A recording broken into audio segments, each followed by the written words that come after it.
Tudo da Canção Nova em um só lugar. Canção Nova Play. Bom dia. Seja muito bem-vindo aqui ao Santuário do Pai das Misericórdias. Graças a Deus, várias pessoas aqui de estados diversos, cidades diversas. Então, uma salva de palmas a você que veio aqui para essa quinta-feira de adoração. Em nome de toda a Canção Nova, seja muito bem-vindo, bem-vinda a esse espaço, esse santuário, esse lugar de encontro com nosso Senhor Jesus Cristo. Eu sou o diácono Helenildo, fui ordenado diácono dia 18 de agosto do ano passado. Estou aí aguardando a data para a ordenação presbiteral, eu juntamente com o diácono Charles, que também é membro da Canção Nova.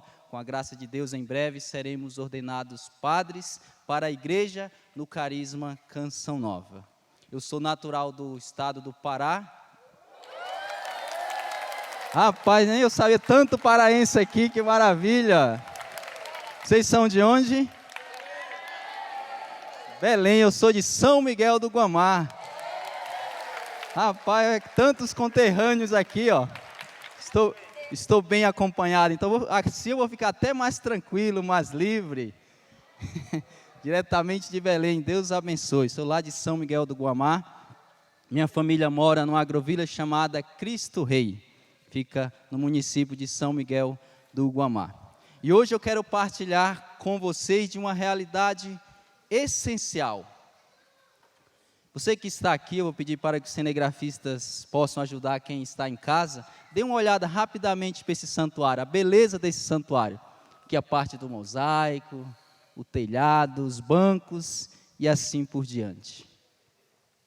Do ponto de vista financeiro, este santuário ele custou mais de 15 milhões de reais, até ele ficar do jeito que está, com banco, piso, telhado, esse mosaico belíssimo aqui e assim por diante. Se você olhar na parede, tem uns bloquinhos pequenos, dourado, não é ouro, mas significa o ouro, que muitas pessoas doaram para que esse santuário viesse a ser erguido, e assim a Santa Missa acontecesse e todas as demais atividades litúrgicas. Só que o mais caro, o mais precioso desse santuário não são os bancos, não é o concreto que foi usado, não são as telhas que foram usadas. O mais valioso desse santuário está aqui na nossa frente, o sacrário, onde contém nosso Senhor Jesus Cristo. Aqui não tem dinheiro, não tem milhões, não tem pérola, não tem ouro que possa pagar o valor. Não é do sacrário físico não que eu estou me referindo. Eu estou me referindo daquilo que está aqui dentro, que é nosso Senhor Jesus Cristo. Jesus é, por excelência, o tesouro da igreja. Porque qual é o maior tesouro da igreja? É o próprio Cristo. E é disso que eu quero partilhar com você no dia de hoje. E é esta graça que eu pedi desde quando eu estava me preparando para estar aqui. Que você compreendesse verdadeiramente o que significa Jesus ser o nosso tesouro. Talvez você já ouviu esta frase, ou até mesmo você tem certa compreensão do que é Jesus ser o tesouro. Só que eu peço a nosso Senhor Jesus Cristo, que é o nosso tesouro, que possa intensificar mais ainda a compreensão que você tem a respeito dele. Mais do que uma compreensão simplesmente, uma compreensão intelectual. Que você compreenda com o coração o valor que é nosso Senhor Jesus Cristo. Ele que é por excelência o nosso tesouro. No decorrer da pregação, falarei sobre o sentido real da Eucaristia, o sentido real da Santa Missa, a participação na Santa Missa, quais os frutos que a Santa Missa produz na nossa vida, quais os frutos que a Eucaristia produz na nossa vida espiritual. Esse vai ser o norte, o centro daquilo que eu falarei para você. E já quero agora rezar mais uma Ave Maria, pedindo a nosso Senhor Jesus Cristo, que possa abrir o nosso coração, abrir a nossa mente, concedendo a nós a graça da fé. Porque tudo que eu falarei aqui a respeito da Eucaristia, se não for por graça, se não for pela fé, tudo não terá sentido algum. Você lembra quando o sacerdote, na hora da consagração, ele termina, qual a frase que ele diz? Eis o mistério, eis. Ou nós compreendemos a Eucaristia pela fé, ou ela jamais é compreensível. A Eucaristia é um dado de fé.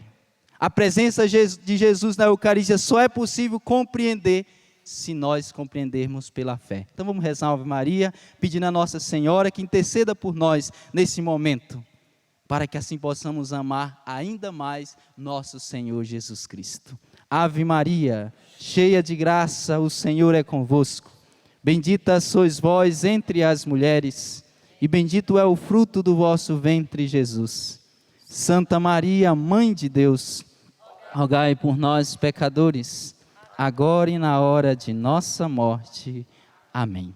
Agora sim podemos prosseguir, auxiliados por Nossa Senhora, auxiliados pela graça divina. Entremos agora neste mistério da fé, que é a Eucaristia. Você que tem a Bíblia em suas mãos, você que está em casa pode assim o fazer. Se não tem o aplicativo, graças a Deus hoje, gente, é fácil de baixar o aplicativo no celular. Pega aí no Evangelho de São Mateus, capítulos 26, versículo de 20 a 29. Mas vamos pegar no primeiro momento o versículo 20, depois já vamos para o 26, onde fala sobre a instituição da Eucaristia. Então, Mateus, capítulo 26, versículo, o todo, de 20 a 29. Ao anoitecer, Jesus se pôs à mesa com os 12. Aí já no versículo 26. Enquanto estavam comendo, Jesus tomou o pão e pronunciou a bênção, partiu, deu aos seus discípulos e disse: tomai e comei, isto é o meu corpo. Em seguida pegou um cálice, deu graças e passou a eles, dizendo: bebei dele todos, pois este é o meu sangue da nova e eterna aliança, que é derramado em favor de muitos, para a remissão dos pecados. Eu vos digo, de hoje em diante não bebereis deste fruto da videira, até um dia em que convosco bebereis o vinho de novo no reino do meu Pai. Palavra da salvação. Eu sei que você já conhece essa passagem, já ouviu muitas vezes, já leu, já rezou com ela, mas eu fiz questão de fazer memória novamente, à tua mente, ao teu coração, para você entender aquilo que eu comecei falando, sobre verdadeiramente Jesus ser o maior tesouro espiritual da igreja. Por quê? Porque o maior tesouro da igreja é o próprio Cristo. E a primeira coisa a você compreender, como eu disse, mais do que intelectualmente, compreender com o coração, através da fé, é que não se trata de um simbolismo.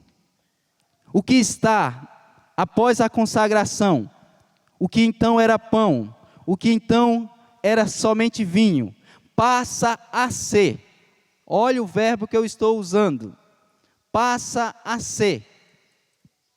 Não estou dizendo que passa a significar, passa a ser o próprio Senhor. A Eucaristia é o próprio Senhor, corpo, alma e divindade. Portanto, quando eu estou em adoração, eu estou adorando verdadeiramente a nosso Senhor Jesus Cristo.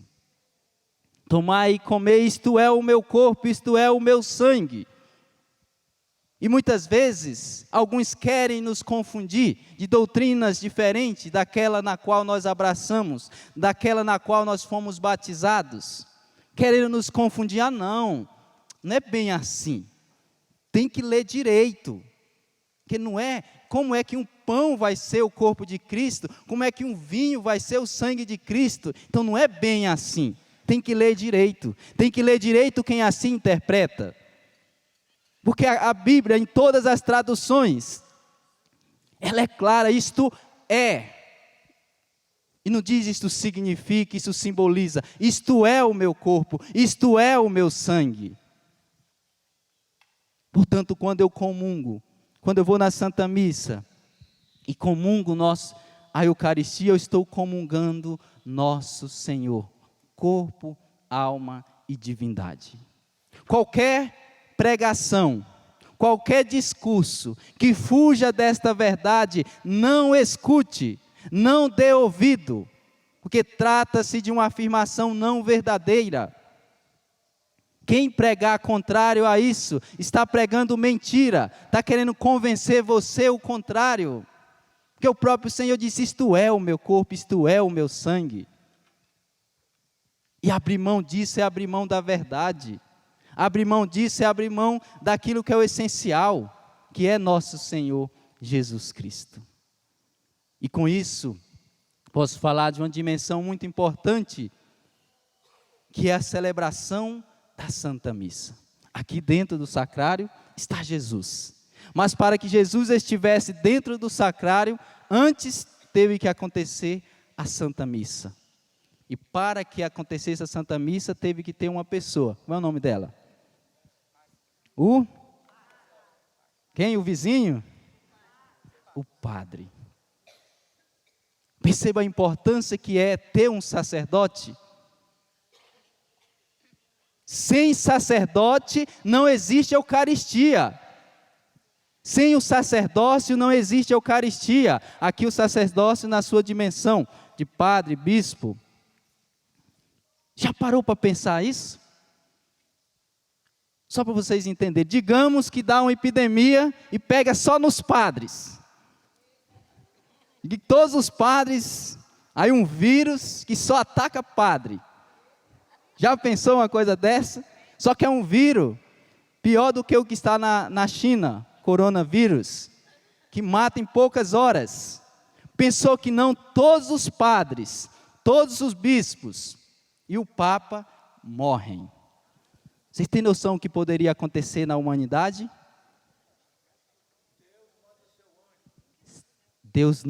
Se eu disser para o Senhor que Deus não poderia fazer isso, se todos os padres, os bispos e o Papa morressem, estou fazendo uma analogia para você compreender, a igreja deixaria de existir, porque a igreja vive, aqui não é eu que estou afirmando, é São João Paulo II, vive da Eucaristia.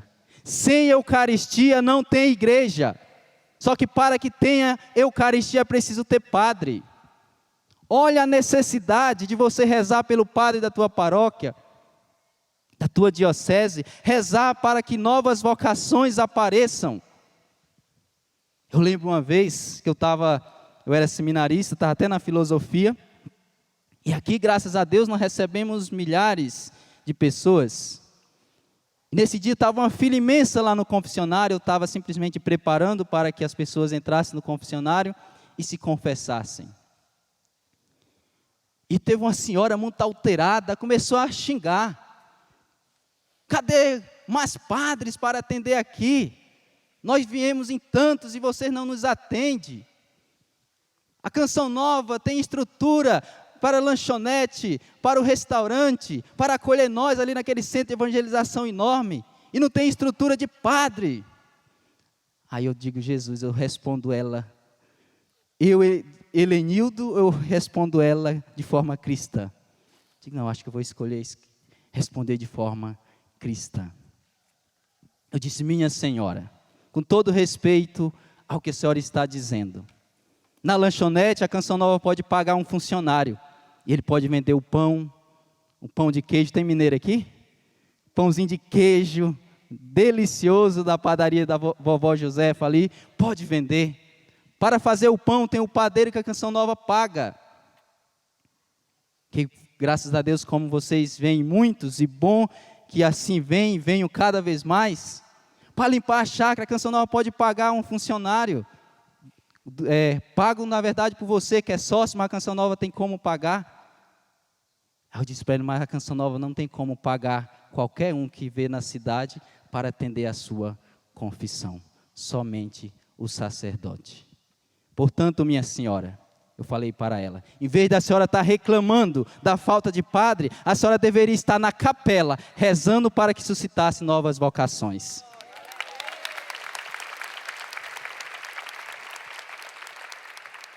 Sem padre não há Eucaristia, e sem Eucaristia não tem igreja.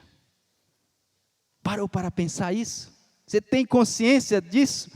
Eu confesso para você que eu já estudei, tenho consciência disso, mas quando eu preparava esta pregação, quando chegou nesse momento, eu digo, gente, olha a importância que é um padre. Olha a importância que é a vocação ao sacerdócio. Não é uma coisa que acrescenta, não é algo essencial. A vocação sacerdotal é essencial na igreja, para que a igreja possa existir. E nesse sentido, qual é a função mais importante do padre? Como eu disse para vocês, eu em breve assim o serei, com a graça de Deus, nesse primeiro semestre ainda. O que vai ser mais importante eu fazer? Aqui eu estou fazendo no sentido daquilo que eu vou realizar. É a celebração da Santa Missa. Qual é a maior contribuição de Jacques Helenildo? Daqui a pouco o senhor Padre Helenildo pode contribuir com a humanidade. Sabe qual é? A Santa Missa. Porque cada Santa Missa tem um valor infinito de redenção, de salvação. É graças à Santa Missa que a igreja até hoje permanece de pé e sempre vai permanecer. Vem ondas de revolução, vem comunismo, vem socialismo, vem ideologia de gênero, pode vir o que quiser vir. Mas a igreja tem permanecido e vai permanecer de pé. Por quê? Porque a igreja tem a Eucaristia. Então a igreja irá permanecer de pé. Alguns estão com medo, diácono, tanta coisa que está acontecendo, eu estou com medo da igreja acabar. Fique tranquilo, que homem nenhum, nem mesmo o demônio, o próprio Senhor disse, as forças do mal, as forças não têm poder, não vai prevalecer sobre a igreja. Então fique tranquila, porque a igreja é de nosso Senhor Jesus Cristo, e porque ela é de nosso Senhor Jesus Cristo, ela vai prevalecer até o final. Então não tenha medo. Sabe o que você precisa fazer? Permanecer nessa igreja de nosso Senhor, porque tem muita gente que foi convencido do contrário e deixou a igreja. Você tem noção do que é deixar de ser católico? Com todo respeito aos irmãos protestantes, deixar de ser católico é o maior prejuízo que alguém pode ter na vida. O maior prejuízo que alguém pode ter na vida é deixar de ser católico. Olha a vida sacramental que tem dentro da igreja. Você poder comungar nosso Senhor Jesus Cristo, poder participar da Santa Missa, poder chegar diante do sacerdote depois de um pecado e dizer, padre, eu até quis acertar, mas eu não consegui, eu errei, padre.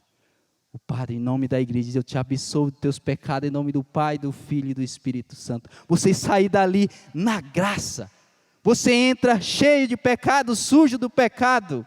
Você entra escravo de Satanás e sai limpo, sai livre pela graça de nosso Senhor Jesus Cristo. Tem ideia do que é ser católico?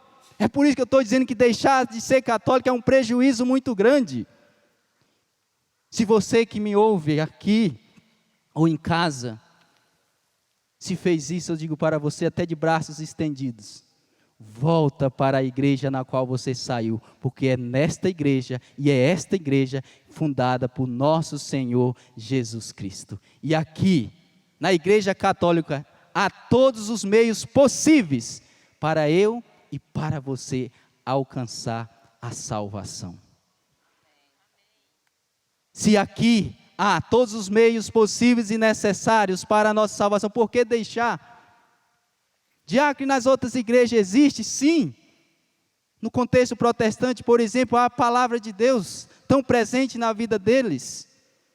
E é a palavra de Deus tal como é para nós, mas não tem a Eucaristia. Não tem a Virgem Maria Como é que eu vou deixar esta igreja para outra? É a mesma coisa alguém que está num carro do ano. Um carro novo. E passa alguém com um fusquinha. Faltando até uma roda.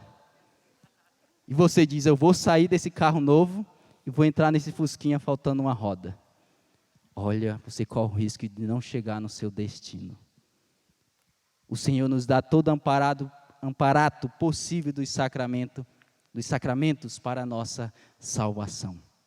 Portanto, meu irmão, você que está, nunca deixe. E você que deixou por algum motivo, volte. Volte para a tua casa. A Igreja Católica é a casa de toda a humanidade. É a casa de todo mundo. Portanto, se você está fora, há tempo de voltar. As portas da igreja estão abertas para você. Aqui nós temos Jesus. Aqui nós temos a Virgem Maria. Aqui nós temos o sacramento da confissão. E todos os demais.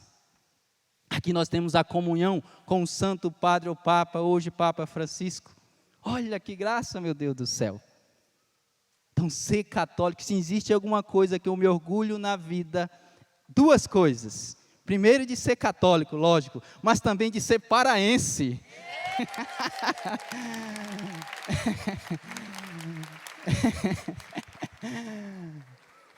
Um orgulho imenso de ser católico, de ter nascido num berço católico. E esse precisa ser também o orgulho de você. Eu repito, está até sendo incisivo nessa questão. Permaneça na igreja fundada por nosso Senhor Jesus Cristo. Se porventura você saiu, meu filho, minha filha, ainda dá tempo de voltar. As portas nunca se fecharam. Elas estão abertas para acolher você. Mateus 28, 20, o Senhor vai dizer, eu estarei sempre convosco até os fins dos tempos. A forma concreta que Jesus se faz presente no meio de nós, esta promessa, ela se concretiza na Eucaristia. É até contra a lógica. Jesus foi, só que ele ficou. Jesus foi, mas ele ficou. Porque Jesus é uma contradição imensa do ponto de vista humano. O eterno, Jesus é eterno, ele sempre existiu. Quando Jesus passou a existir? Desde sempre. Só que esse Jesus que é eterno, sabe o que ele fez? Entrou no tempo. No ano de 2000, no ano 1, ele nasce. Há 2020 anos atrás. O eterno entrou no tempo. Sabe para quê? Jesus entra no tempo para nos tornar eternos. Olha que graça, meu Deus do céu. Jesus, o Filho por excelência, ele se encarna para que eu e para que você que está aqui no santuário e você que está em casa, se tornasse filho de Deus. E São João vai deixar isso bem claro.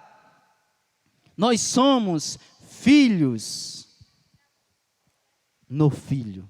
Nós somos filhos por causa de nosso Senhor Jesus Cristo. Tem graça maior do que essa?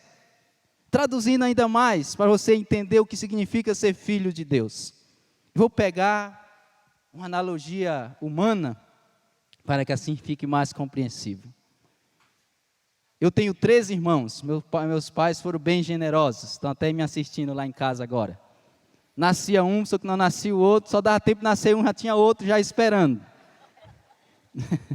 Eu acho que meu pai leu bastante lá o livro do Gênesis, crescer e multiplicar, só que ele não foi para o outro versículo, outro capítulo, ficou só no primeiro ali, e foi crescendo e multiplicando.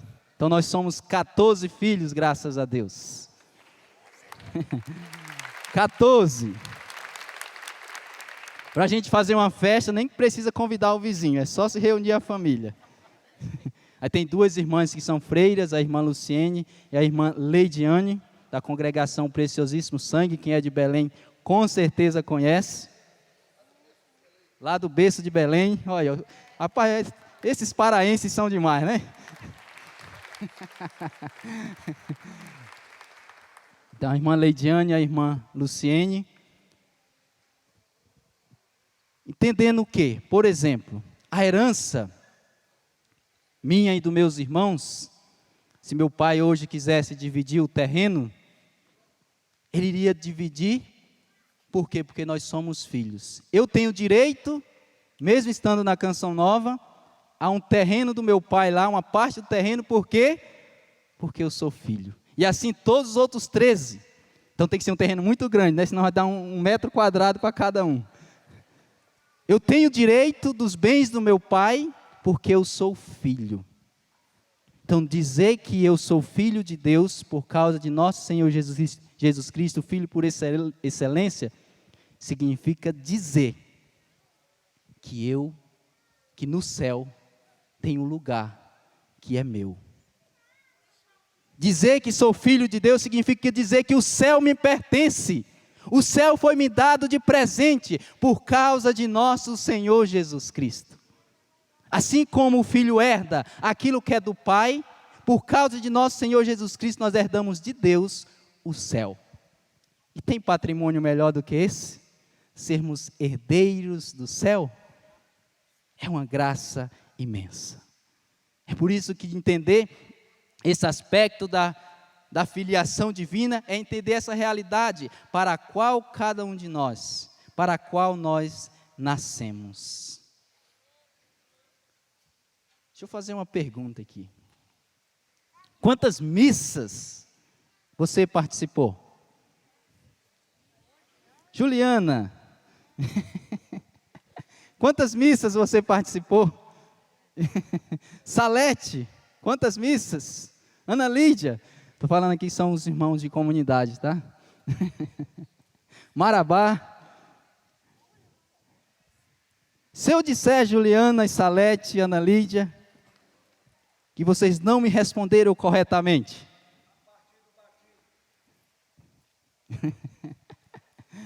Fiquem tranquilos que eu explicarei o motivo. A pergunta foi só para levar você a entender melhor. Graças a Deus, e faz parte do nosso carisma, todos nós consagrados, missionários, nós vamos à Santa Missa todos os dias. Mas mesmo indo à Santa Missa todos os dias, nós não participamos de uma segunda missa. Só existe uma missa. Portanto, quando eu vou à missa, quando você vai à missa, é sempre a única. A missa celebrada por nosso Senhor Jesus Cristo no dia da instituição da Eucaristia, e eu comecei o texto falando disso, é a mesma que acontece aqui na Canção Nova, que acontece em Belém do Pará, que acontece em Minas Gerais, que acontece no Rio Grande do Sul, que acontece em Brasília, que acontece em Roma, que acontece em qualquer canto do mundo. Só existe uma missa. Cada vez que um sacerdote celebra, existe a atualização do sacrifício de nosso Senhor na cruz. A celebração, ela é múltipla. É uma, são 2, 10 e assim por diante. A celebração, mas a missa é única. A missa é única, que todas as vezes que o sacerdote celebra, é a única de nosso Senhor Jesus Cristo. E participar da Santa Missa, viver o mistério da redenção, é a melhor e maior coisa que um ser humano pode fazer. A missa é o sacrifício de Cristo na cruz, em forma de ceia. Então, se nós tivéssemos de responder, o que é a Santa Missa? É o sacrifício de nosso Senhor. E como é a forma? Em forma de ceia. Aí entra toda a realidade do pão, do vinho, a partilha da palavra e assim por diante.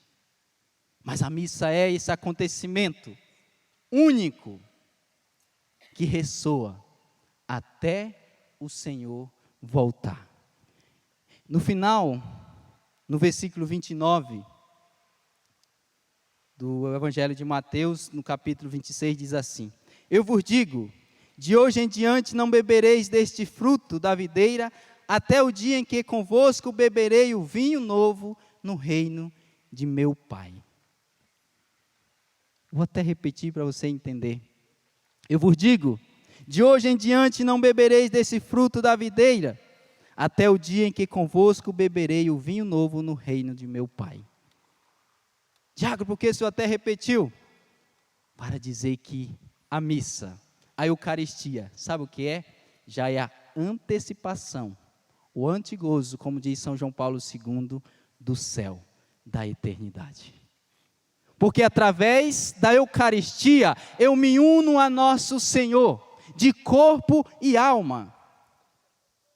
É a união mais perfeita que um ser humano pode ter com Deus, é através da Eucaristia.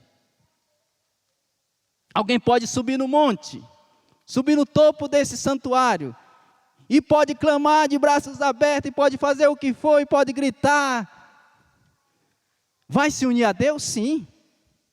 Nós carismáticos até gostamos de falar alto, de rezar, de se expressar, e a gente até tem o som mais expressivo, até dança, faz aquela coisinha, até agora nesse final de semana a profecia do avivamento vai ser muito bom, já estou ansioso para chegar, tem alguns carismáticos bem expressivos, que correm, que batem palma. Nós podemos nos unir com Deus dessa forma? Sim, mas a união mais perfeita é a união nossa com a Eucaristia.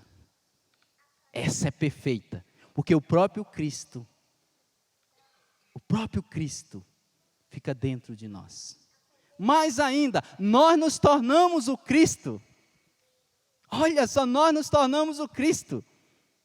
Num alimento comum, deixa eu chegar perto dos paraenses aqui, aquele açaí com pirarucu, açaí com camarão, com um charque, um jabá, é uma delícia.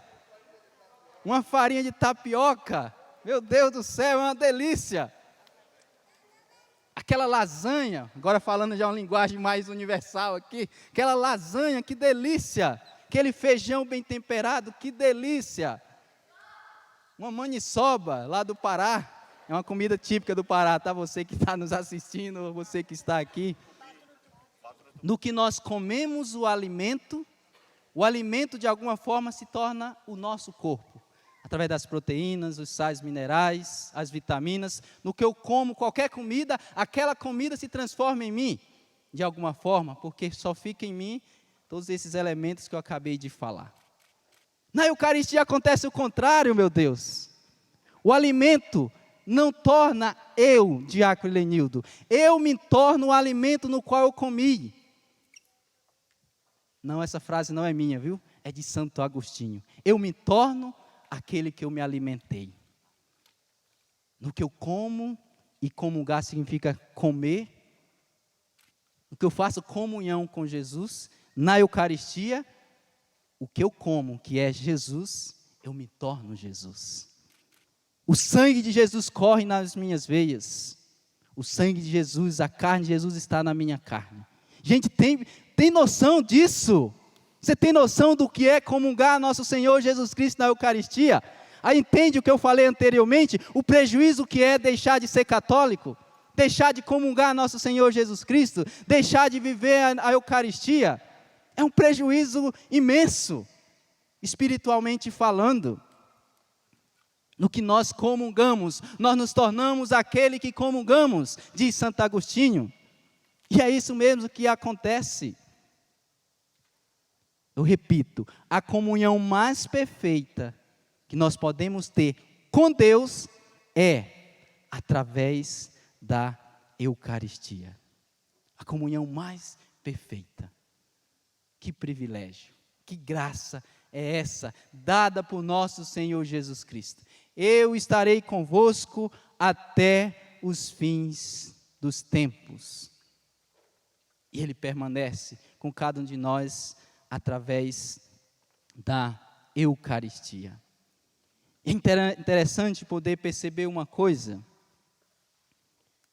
A maneira como Deus quis nos dar, se dar a nós, através do pão e através do vinho. Diácono, poderia ser de outra forma? Sim, Deus é Deus, Ele pode todas as coisas, mas Ele quis que fosse o pão e o vinho. O pão sendo, não é significando, o pão sendo o seu corpo, o vinho sendo o seu sangue. Mas aqui não é por nada. Entre muitos significados, posso apresentar para você alguns. O pão, sobretudo no contexto do Oriente Médio, no contexto ali dos judeus, na Terra Santa, o pão é um alimento que está sempre na mesa de todos, na mesa do rico, mas também na mesa do pobre. O pão tem esse significado que Jesus se dá a todos. Não existe um grupo que tem o privilégio e um outro grupo que não tem. Jesus se dá a todos. E outro significado, sobretudo para o judeu, o pão era o alimento diário. Para dizer que Jesus se dá para nós e quer se dar para nós de forma diária. Ele quer sempre estar conosco. E o pão, quando Jesus diz isso é o meu corpo, o significado de corpo é muito interessante também. Corpo, no sentido bíblico, não quer dizer um dedo, uma unha, um calcanhar. Corpo significa a pessoa inteira. Então, quando Jesus diz, isto é o meu corpo, Ele está dizendo, eu me dou o inteiro para vocês, sem reserva nenhuma. Eu me dou inteiro para você, diácono Helenildo. Dou inteiro para você, para você, para você. Por isso que ele fala, isso é o meu corpo, é a entrega total. E quando ele diz, isto é o meu sangue, o sangue, ele significa vida. Entre muitos significados na Bíblia, o sangue significa vida. É Jesus dizendo, eu dou a minha vida a você. A vida eterna, que era atributo somente meu e do Pai, atributo somente da Trindade, agora eu dou também para você. Jaquelenildo, no que você comunga a mim, no que você come o meu corpo, no que você bebe o meu sangue, eu introduzo em você a vida eterna. Você tem noção do que é você comungar? Se eu sair daqui está quase acabando, né, Ana Lídia? Eu estou no 2% do que eu preparei. Então, vamos ter que ficar aí pelo menos umas 3 horas, viu? Se você sair daqui e voltar para a tua casa, com essa consciência clara do que é você comungar, do que é você ir na missa, à noite, quando eu for dormir, eu colocarei minha cabeça no travesseiro e dormirei em paz, por você ter compreendido o valor infinito da Santa Missa, o valor infinito da Eucaristia. E eu disse no início, não é uma compreensão intelectual. Como é que eu vou compreender isso? O eterno entra no tempo e nos torna eterno. Como compreender isso? Como compreender que um pão, após a consagração, se torna o corpo de Cristo? Não é qualquer corpo, é o corpo de Cristo. Um vinho, após a consagração, se torna o sangue, mas não é o sangue do diácono Helenildo, sangue paraense, não, é o sangue do Cristo. Como compreender isso do ponto de vista intelectual? Não é possível. É por isso que o sacerdote termina a consagração e ele diz, eis o mistério da fé. Porque é somente pela fé que nós somos capazes de compreender tão grande é este mistério para a nossa vida. Podermos nos alimentar do próprio Senhor na nossa vida. Entre outras coisas também que eu posso destacar para você, do porquê que o Senhor quis se transformar no pão e também no vinho. Nós podemos recordar no Antigo Testamento a Páscoa. A Páscoa dos judeus, ela era celebrada com o pão ázimo. E a Páscoa significava a celebração da libertação da escravidão. O povo de Israel tinha deixado de ser escravo. E tinha essa celebração chamada Páscoa, a passagem. E com que eu comungo, de alguma forma estou fazendo memória lá atrás. Só que, mais ainda, a passagem da escravidão do pecado para a liberdade da graça de Deus. Olha que belo! No que eu comungo, eu estou fazendo uma passagem. Eu estou celebrando uma passagem da libertação do pecado para a vivência na graça de Deus. E o sangue, diácono? O sangue também é muito significativo.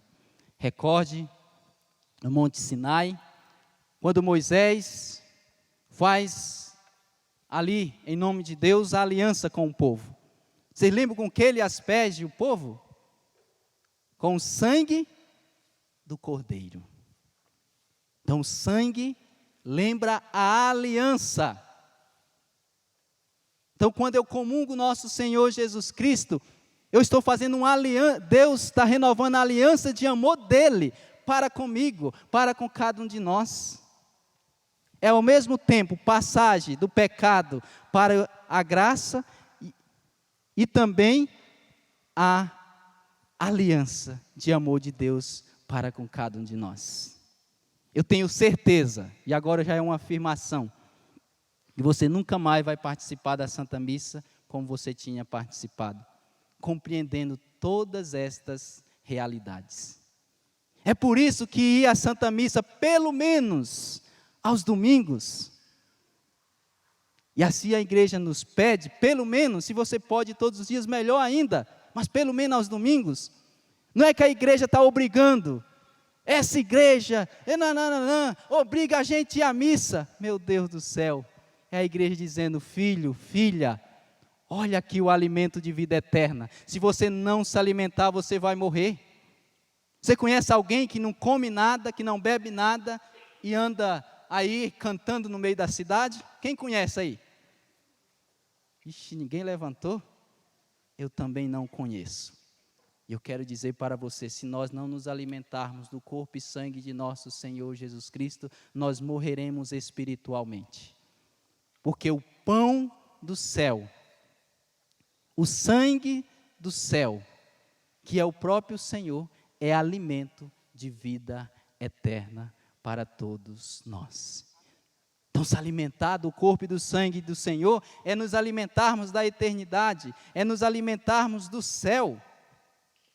Portanto, meu irmão, minha irmã, não vá à Santa Missa com esse peso. Eu tenho que ir na Santa Missa. Pelo contrário, vá à Santa Missa com sorriso, correndo, sol ou chuva, vá à Santa Missa. Olha a graça que você recebe ao ir à Santa Missa. A graça que você recebe quando você comunga. Meu Deus do céu.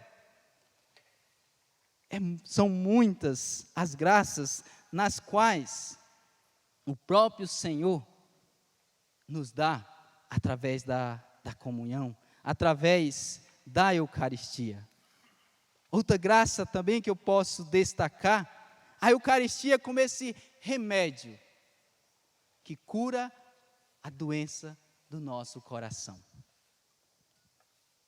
O remédio ele é sempre feito para combater uma determinada desordem no nosso organismo. A Eucaristia combate também a desordem que o pecado causa em nosso coração. Se eu comungo nosso Senhor Jesus Cristo e vivo verdadeiramente em comunhão com Ele, é o melhor remédio para curar as minhas enfermidades da alma.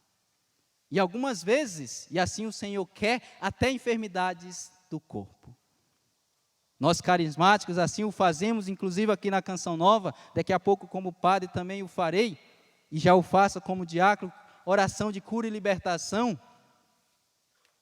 Meu irmão, não existe oração mais perfeita de cura e libertação do que a Santa Missa, do que comungar nosso Senhor Jesus Cristo. Não existe. Então, se você participa e tem a graça de assim o fazer todo dia, é a libertação, a cura diária que pode ter na tua vida, na minha vida.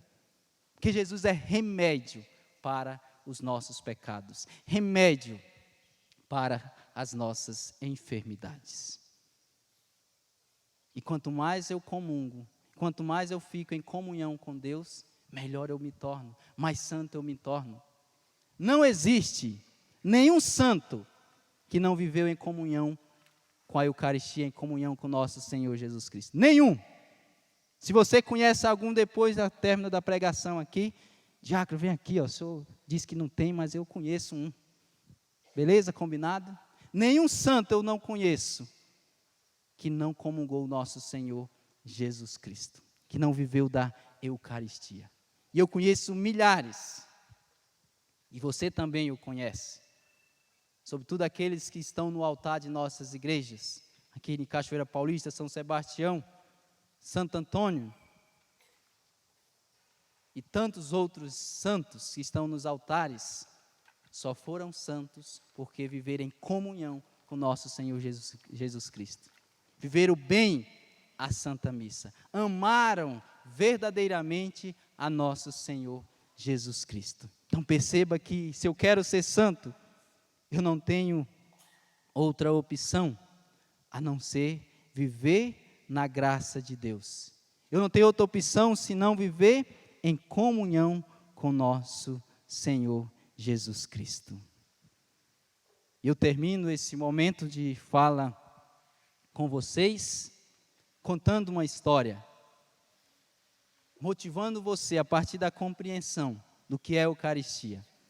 Depois você pode pesquisar aí no Google, uma santa chamada Santa Imelda. Esse nome é diferente, mas é isso mesmo, Santa Imelda.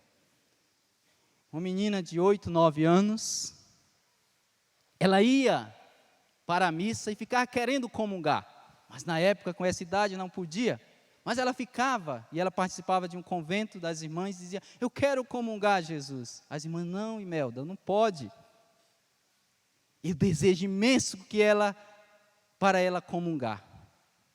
E ela dizia para as irmãs ali no convento, eu não entendo uma coisa. O que, Imelda, que você não entende? Vocês comungam o nosso Senhor e não morrem. Como é que vocês comungam o nosso Senhor e não morrem? E aí, irmão, o que essa menina de 8, 9 anos está falando? E o desejo dessa criança era tão grande, tão grande, tão grande de receber nosso Senhor, que o próprio Senhor quis se dar a ela. As irmãs tinham um bom hábito, no final da Santa Missa, ficar em ação de graças. No que as irmãs estavam ali com Imelda, o sacrário se abre, sozinho, a hóstia levita e vem em direção de Imelda. Vem em direção de Imelda, as irmãs viram aquilo e dizem, nunca vi hóstia flutuar, já vi pena, mas hóstia não. Chamam o padre, pelo amor de Deus, vem aqui na capela. O padre ainda estava por perto. Quando o padre viu aquilo, entendeu que Jesus queria se dar a Imelda. O padre, na sua sabedoria, pegou a hóstia, pegou Jesus e disse, Imelda, corpo de Cristo. Imelda comunga Jesus. As irmãs ainda, imagine só, se nós estivéssemos aqui e a hóstia estivesse vindo aqui em direção de alguém, é bem provável que eu ia assustar um pouquinho. O padre dá comunhão para Imelda e as irmãs continuam em ação de graças. Imelda também. E ela sentou no banco da igreja, encostou e ali em ação de graça, em silêncio, após a comunhão. Só que ela baixou a cabeça e continuou. Passaram 10 minutos, 20 minutos, 1 hora. E nada de Imelda sair de ação de graças. As irmãs, está alguma coisa errada? Aí foram lá e tocaram Imelda. Imelda, Imelda. Imelda paralisada. Imelda. E nada. Sabe o que aconteceu? Imelda comungou Jesus e morreu de amor por ele. Hoje é considerada Santa Imelda. Ela fazia essa pergunta, por que é que vocês comungam o nosso Senhor e não morrem de amor por ele? Esta graça que eu peço para mim e para todos vocês que estão aqui no santuário, mas para você que está em casa, que após a comunhão, não fisicamente necessário, mas espiritualmente, você todas as vezes que for à missa, todas as vezes que você comungar nosso Senhor, você morra de amor por Ele, dando todo o valor necessário à Santa Missa, todo o valor necessário à Eucaristia, porque a Eucaristia é, por excelência, o tesouro da igreja, o tesouro da nossa vida. Amém.